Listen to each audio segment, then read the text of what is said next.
Oke, tidak ada opening di video ini ya teman-teman. Di playlist ini kita lanjut ke materi PHP OOP dasar. Pastikan di sini teman-teman udah punya pengalaman terkait PHP natif terlebih dahulu ya teman-teman. Sebelum mencoba materi yang satu ini ya. Karena kalau misalkan teman-teman belum pernah menyentuh PHP natif sama sekali, aku rasa nanti malah jadi agak sedikit merepotkan ya. Karena pada dasarnya menurutku PHP natif itu basicnya PHP ya. Jadi kalau misalkan teman-teman langsung lompat ke OOP, kayaknya nanti mungkin agak sedikit merepotkan deh. Kecuali kalau teman-teman memang udah biasa belajar lompat-lompat, ya sudahlah, oke, nggak masalah teman-teman mau langsung coba PHP OOP di sini. Atau mungkin teman-teman udah punya pengalaman di bahasa pemrograman lain yang menggunakan OOP, sih boleh banget ya langsung nonton ke playlist yang ini. Tapi kalau misalkan teman-teman belum ada pengalaman sama sekali, kemudian belum pernah juga menyentuh PHP natif, nggak ada salahnya teman-teman nonton dulu playlist yang PHP natif ya. Oke, di sini udah ada 9 materi ya teman-teman. Mungkin kalau seandainya nanti ada yang kurang, mungkin bisa aja daftar isinya bertambah lagi ya, karena sebetulnya materinya ini belum 100% jadi, tapi udah bisa mulai dijalanin lah. Jadi sebisa mungkin kita coba paralel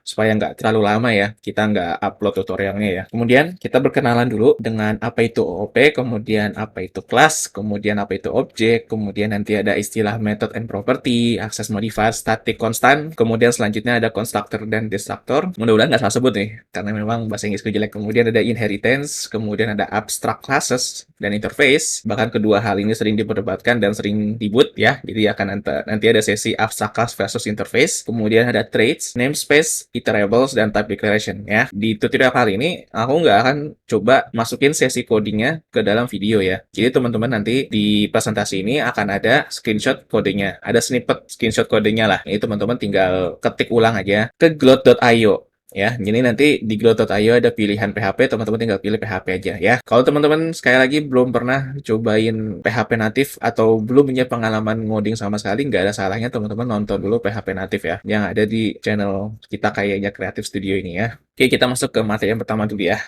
Jadi apa sih OOP itu? OOP itu Object Oriented Programming ya. Itu sebuah singkatan dari Object Oriented Programming ya. Adalah sebuah programming paradigma berdasarkan konsep objek ya. Jadi paradigma yang maksudnya sini adalah sebuah aturan main ya, atau kumpulan aturan ya. Jadi bisa dibilang OOP itu cara penulisan bahasa pemrograman yang sedikit berbeda gitu ya. Kalau teman-teman udah coba PHP natif atau mungkin pernah bermainan dengan COBOL, C, atau bahasa pemrograman procedural programming lainnya lah, itu belum OOP ya. Nah, di sini teman-teman akan coba mempelajari cara menuliskan coding dengan aturan OOP. Dengan menerapkan OOP, kita mendapatkan beberapa keuntungan ya, yaitu kode lebih mudah untuk diubah, debugging, dan maintenance ya. Kemudian kode lebih mudah untuk digunakan secara berulang kali ya. Kemudian struktur kode lebih bersih ketimbang procedural programming ya. Jadi singkat cerita, Pak Bos itu pernah berpengalaman selama sekitar berapa ya? Aku nggak tahu pastinya lah. Cuman berdua sih sama aku. Jadi kalau misalkan sama aku, kalau aku lihat 7 tahunan lah. Kita pakai bahasa yang namanya Pound. Kita ngedevelop server SAM ya. Ya, kalian tahu server SAM nggak ya kira-kira? Kalau nggak tahu ya sudahlah. Pokoknya itu game GTA Online yang San Andreas, cuman server private gitu loh. San Andreas Multiplayer namanya. Tapi aku nggak pernah ikut main karena jujur males. Jadi Pak Bos yang lebih sering turun ke lapangan ya. Cuman aku dengar katanya servernya bubar, bukan bubar sih, nggak diurus lagi, dan sekarang belum ada lanjutan lagi dari Pak Bos. Kita di situ ngoding pakai bahasa Pound. Di situ tuh penulisannya kurang lebih sama kayak C ya, dia prosedur programming. Kita kewalahan khususnya ketika sebuah kode itu sudah benar-benar banyak ya. Jadi kurang lebih kalau misalkan dicampur semuanya dalam satu file itu kurang lebih ada 50.000 baris kali ya kalau nggak salah. Kurang lebih ya banyak banget lah. Satu-satunya cara mempermudah kita ngoding di prosedur programming adalah dipecah jadi fungsi yang lebih kecil-kecil. Jadi scriptnya nggak terlalu tebal tuh di dalam satu script ya. Bahkan lebih expertnya lagi kita pecah lagi tuh. Kalau fungsinya kegedean, ya sudah, kita pecah lagi dijadiin satu file khusus untuk servisnya si file ini. Dan akhirnya kita melakukan input sana-sini ya. Ya itulah seninya prosedur programming ya. Bener-bener menurutku sih memang merepotkan ya. Tapi aku ada pengalaman selama 7 tahun di situ dan akhirnya mengerti ya, OOP itu sangat enak sekali ya. Jadi kalau misalkan teman-teman stuck di PHP natif terus nggak mau cobain OOP, yang menurutku itu salah banget sih. Nggak ada salahnya teman-teman icip juga cara penulisan OOP ya. Ini PHP natif kan prosedur programming ya. Dan PHP itu kan kalau nggak salah ditulis pure menggunakan bahasa C. Dan C itu juga prosedur programming. Jadi PHP memang dasarnya prosedur programming. Tapi nggak ada salahnya teman-teman cobain OOP ya. Jauh lebih enak. Nanti kalau misalkan teman-teman mau cobain framework PHP yang lainnya juga, kalau udah paham OOP, itu enak banget. Kemudian di dalam OOP terdapat dua hal penting, yaitu kelas dan objek. Kita masuk kelas itu apa sih dan objek itu apa sih. Jadi Kelas dan objek itu pada dasarnya dua hal yang paling penting ya di dalam aturan penulisan OOP. Ini aku kasih contohnya dulu. Secara garis besar, nggak ada materinya kelas dan objek itu ya. Jadi pada dasarnya kelas ya kelas, objek itu ya objek yang dari kelas itu gitu. Di sini ada contoh kelas dan objek dari dunia nyata ya. Contohnya ada botol plastik dan botol beling. Botol itu sebagai kelasnya, ada botol plastik dan botol beling itu sebagai objeknya. Kemudian ada kereta api dan kereta listrik juga. Keretanya itu sebuah kelas, kereta api dan kereta listriknya itu objek ya. Kemudian ada buah, pisang, apel dan anggur itu objeknya, buah itu kelasnya, dan seterusnya ya. Di sini contohnya yang ada di dunia nyata. Mudah-mudahan nggak salah nih contohnya karena aku benar-benar ngambil contohnya mikir sendiri, nggak nyari di internet.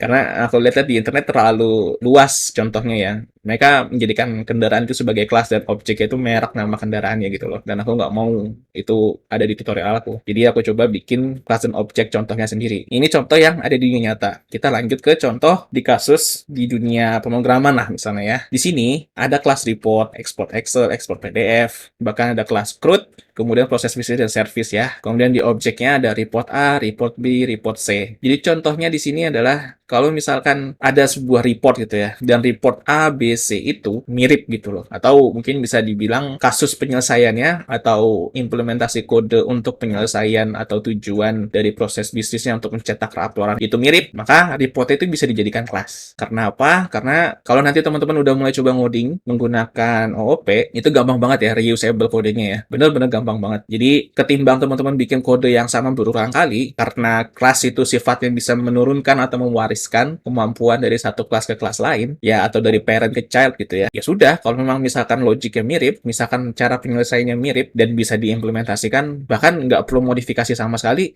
ya sudah tinggal dibikin saja child class-nya, kemudian dibikinkan atau dibuatkan parent class-nya sebagai base class gitu ya. Jadi report A, B, C hanya satu kali coding dan kita bisa menyelesaikan 3 proses bisnis yang diminta dari klien. Jadi katakanlah ada klien nih minta bikin tolong website gitu, aplikasi bisa membuat sebuah laporan gitu. Laporannya ada 3 misalkan, kemudian 3 laporan itu kasusnya penyelesaiannya sama gitu loh. Cuman beda judulnya aja atau nggak cuman beda rumus perhitungannya aja atau nggak beda gambarnya aja, itu kan nggak terlalu kritikal ya. Jadi kita bisa membuat base class satu report, kemudian report A, B, C itu mewariskan dari class base report itu. Nah, itu contoh bayangannya ya, teman-teman. Jadi kurang lebih nanti teman-teman itu cukup satu kali ngoding, dan kalau prosesnya mirip, itu teman-teman bisa gunakan lagi. Tapi kalau misalkan kasus yang nggak mirip dan memang nggak bisa diwariskan ya dari base report ini, ya sudah, nggak usah dipaksakan. Teman-teman bikin kelas baru lagi aja. Ya, jadi kurang lebih contohnya seperti itulah nanti, kelas dan objek ya. Nah, sekarang ke bagian kodenya. Jadi kurang lebih cara mendeklarasikan kelas dan mendeklarasikan objek di PHP itu seperti ini ya. Pertama kita deklarasikan kelasnya dulu. Kelas ini juga bisa dideklarasikan di file terpisah ya. Kemudian nanti teman-teman include sesuai direktorinya. Nanti teman-teman tinggal panggil, kemudian tinggal deklarasikan kelasnya, dan kelasnya itu akan menjadi sebuah objek ketika sudah dideklarasikan ya. Di sini bisa dilihat, pertama kita deklarasikan kelas dulu, yaitu report controller nama kelasnya. Kemudian di dalam kelas itu ada yang namanya property dan method ya teman-teman. Property, katakanlah dia itu variabel untuk si kelas tersebut ya. Kemudian method itu adalah fungsi yang dideklarasikan di dalam kelas itu. Kalau teman-teman ikut di tutorial PHP nanti sebelumnya, kita nggak ada deklarasi fungsi sama sekali ya, tapi deklarasi fungsi di dalam kelas ini sangat kritikal ya, akan sering sekali digunakan gitu loh. Jadi mungkin nanti teman-teman akan lebih membiasakan diri mendeklarasikan fungsi atau metode di materi OOP ini. Kemudian di sini, this is object ya. Jadi variabel itu menampung kelas yang kita deklarasikan ya, dan dia jadi sebuah objek. Jadi report A ini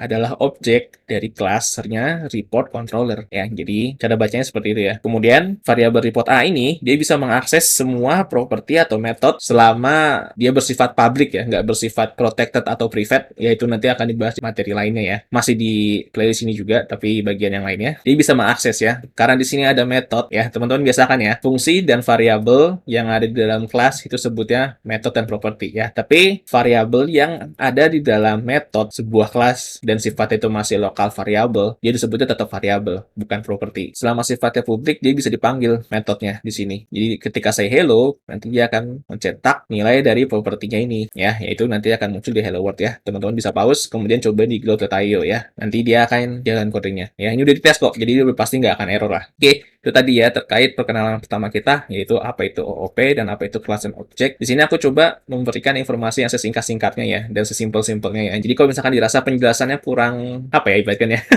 kurang maknyus, nggak kurang apa ya, kurang kena ke intisarinya gitu. Nah, ini teman-teman bisa cari lagi apa itu OOP dan apa itu kelas dan apa itu objek. Ya, tapi ada beberapa artikel di internet itu nggak selalu contohnya menggunakan PHP ya. Bisa aja dia menggunakan Java, C Sharp, atau mungkin Python ya. Jadi pastikan teman-teman ketika membaca artikel yang tidak menggunakan contoh PHP itu teman-teman memahami intinya gitu loh. Nggak selalu harus contohnya ke PHP aja gitu loh. Ke bahasa pemrograman lain yang dapat menerapkan OOP juga nggak masalah. Yang penting teman-teman nangkep apa itu OOP, kelas dan objek. Simple aja untuk OOP ya. Cara deklarasinya seperti ini, kemudian variabel yang menampung deklarasi kelas itu menjadi sebuah objek ya. Simple banget. Oke, jadi ada sedikit kesalahan ya terkait penjelasan report A, B, C itu sebuah objek dan report itu sebuah kelas ya. Jadi seharusnya aku nggak ngejelasin seperti itu ya, tapi yang salah bukan contohnya, tapi cara aku ngejelasinnya ya. Kalau teman-teman simak lagi videonya terkait penjelasan kelas report dan objek report A, B, C, itu aku lebih condong menjelaskan tentang inheritance ya. Dan seharusnya aku nggak menjelaskan itu. Seharusnya aku menjelaskannya tidak membuat sebuah base class ya, melainkan membuat satu kelas kemudian bisa digunakan untuk kasus-kasus report yang lainnya ya. Contoh di sini. Ini aku langsung coba praktekin di kode ya, supaya teman-teman nggak bingung. Mudah-mudahan sih nggak bingung juga. Karena ini setelah diedit, aku baru ngeh juga ternyata penjelasan aku salah gitu loh. Nah, jadi di sini ada report controller, kemudian di report A ada say hello. Atau mungkin kita coba ganti deh kelasnya ini supaya lebih make sense untuk sebuah report gitu ya. Kita tambahkan sini header, kita ganti jadi header misalnya. Kemudian di sini kita ganti jadi print header gitu ya. Berarti ini kan untuk yang di baris 9 kita ganti jadi header ya, karena propertinya ganti jadi header. Karena metode berubah jadi print header, kita ubah juga di sini di objeknya jadi print header ya. Oke, kita coba ke bawah, run. Oke, hello world jalan ya teman-teman. Bisa dilihat ya. Sekarang kita coba lagi di sini. Misalnya report controller ini ingin digunakan secara berulang kali untuk ketiga proses bisnis pencetakan laporan gitu ya. Nah, laporan yang pertama, dia headernya itu sebuah hello world. Katakan laporan pertama itu report A ya. Kemudian laporan kedua, ketiga, itu headernya berbeda. Nah, ketika hal itu seperti itu terjadi, yang berbeda hanya headernya aja. Dan yang lainnya nggak ada perbedaan gitu loh. Hanya headernya aja yang benar-benar beda. Itu kan berarti secara nggak langsung kita bisa menggunakan kelas yang sama untuk kasus yang sama ya. Jadi, sederhananya, kita tinggal buat lagi objek di sini report B sama dengan ini report controller. Kemudian kita tinggal report B, kita akses property headernya di sini, kita ganti misalkan jadi hey new world gitu ya. Contohnya laporan B headernya itu hey new world ya. Kemudian kita tinggal report B, print header lagi. Jadi ceritanya kita mencetak dua laporan gitu ya di satu halaman yang sama. Katakanlah seperti itu ya. Contoh aja ini mah. Kita kasih satu lagi di sini, kasih break line ya supaya enak dibaca nanti. Kita ke bawah, run. Nah, jadi berubah Hello World ya. Kalau kita balik lagi ke video tadi, ke penjelasan aku di menit sebelumnya, itu aku lebih condong menjelaskan satu base class, kemudian bikin kelas lagi, report A, B, dan C, itu lebih ke inheritance ya, bukan antara kelas dan objek ya. Tapi kalau seperti ini, aku yakin ini udah lebih baik sih penjelasannya ya. Ini baru yang namanya antara kelas dan objek ya. Jadi pada dasarnya kelas dan objek itu, kelas adalah sebuah kemampuan atau kebiasaan sebuah objek ya. Contohnya kita kalau kembali ke kasus dunia nyata, misalkan ada kereta api dan kereta listrik ya.